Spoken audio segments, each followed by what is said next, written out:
It was Halloween on the island of Sodor.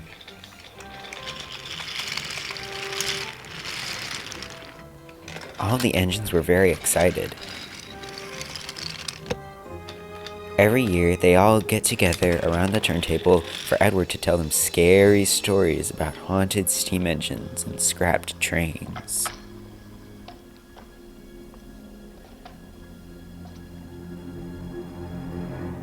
However, two engines didn't much like these stories. Arry and Bert were very bored with them.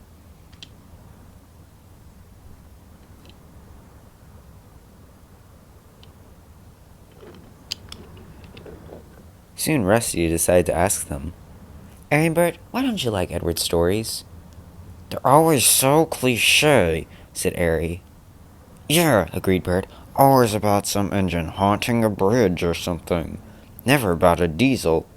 They're always about a steam engine." "Well," said Rusty, "I, for one, enjoy them." "Yes, but we always go there anyways, so we can see the silly steam engines being scared out of their mind."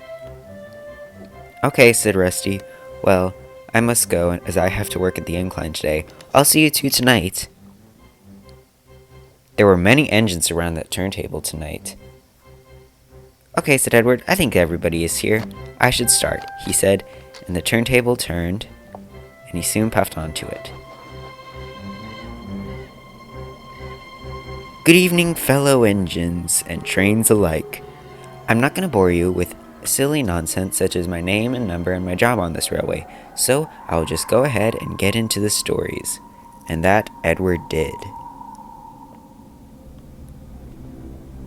He told stories about engines looking for their whistles, tank engines running their trains off viaducts, and little engines tumbling to their doom off of bridges.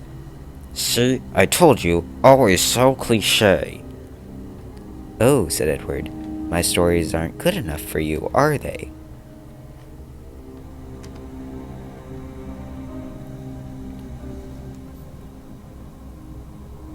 "Well," he said, "here's a story that might not be, if you may, cliché. I'm sure that all of you are well aware of Diesel 10's current presence on the island, being a children's playground. However, this wasn't Sir Topham Hatt's original intentions, and here are the way that I thought that they would plan out. Sir Topham Hatt asked me to pull a train to the smelter's yard. It had a normal package on it, but then I looked back and saw Diesel 10 on a flatbed. I thought nothing of it, and so I puffed away to the smelters. When I arrived, Sir Topham Hatt, as well as Gordon and Henry, were there.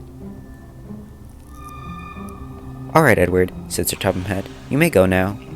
And I left. However, contrary to Sir Topham Hatt's wishes, I turned around onto the turntable and ducked in a siding. I wanted to see what was to become of Diesel 10. He was lifted onto the ground by the crane, and Sir Topham Hatt walked up to him.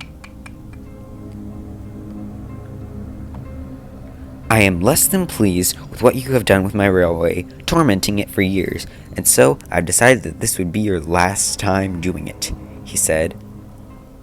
And then out of nowhere, Sir Topham Hatt started counting down. When he got to 3, Gordon and Henry raced and bumped into Diesel 10. They pushed him into the smelting shed. I couldn't see what was happening, but it looked like Sir Topham Hatt had thrown his lantern and set the shed on fire. All I could hear was muffled screaming from Diesel 10.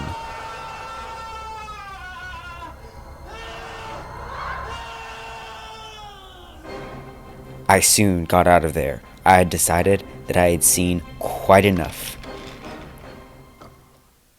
So, what do you think of that? Arry and Bert didn't say anything. They were scared stiff.